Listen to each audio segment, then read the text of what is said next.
Chez Shoot, on a un bon plan pour vous si jamais vous voulez voir plein de bons films pour pas trop cher et surtout des films qu'on voit pas forcément tous les jours au cinéma. En ce moment, la Cinémathèque française à Paris organise un cycle sur les films policiers asiatiques. Du coup, chez Shoot, on s'est dit qu'on allait vous faire une petite sélection des films qu'on vous conseillait absolument de voir. Déjà, le premier film que j'ai envie de vous conseiller, un de mes films préférés, c'est Time and Tide de Tsui Hark, un film qui est sorti en 2000 et qui est tout simplement génial en termes de mise en scène et d'action. Tsui Hark, grand cinéaste hongkongais, un des fers de lance de la nouvelle vague hongkongaise, était parti pour faire des films aux États-Unis, Double Team et Piège à Hong Kong, deux films avec Jean-Claude Van Damme. Sauf que le système de production hongkongais et américain étant si différent, il n'arrivera pas du tout à s'acclimater et pour lui, ça sera vraiment une expérience très douloureuse. Piège à Hong Kong, c'est un film qui va lui permettre d'essayer des éléments de mise en scène, d'essayer plein de choses visuellement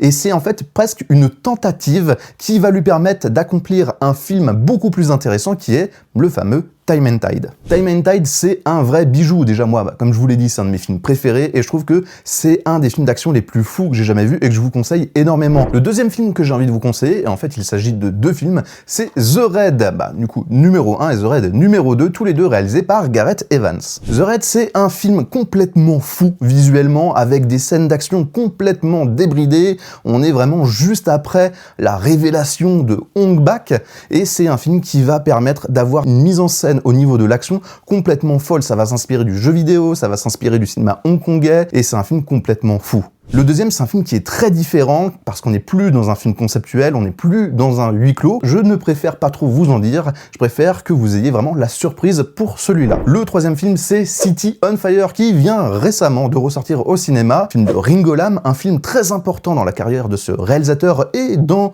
le cinéma hongkongais parce que ça va être une petite révolution pour le film de polar hongkongais. C'est un film qui est complètement fou dans sa narration et dans sa réalisation. City on Fire, c'est un bijou, c'est le film qui va révéler Ringo Lam en tant qu'auteur et c'est le film qui va vraiment faire exploser Chow Yun-fat. Après ça, on le reverra en tête d'affiche de plein d'autres films tout simplement incroyables et si vous n'avez jamais vu ce film, eh bien c'est l'occasion rêvée. Le dernier film que j'ai envie de vous présenter, c'est City of Darkness de Tsui Chong. C'est un film qui est teinté de drame mais aussi d'action avec des scènes de combat absolument dingues avec plein de styles différents. C'est un film un peu pluriculturel qui essaye de rendre hommage à ce Hong Kong des années 80 qui est si particulier et c'est un film qui est tout simplement fou d'un réalisateur, d'un des derniers grands réalisateurs de Hong Kong qui arrive encore à nous surprendre à travers différents films.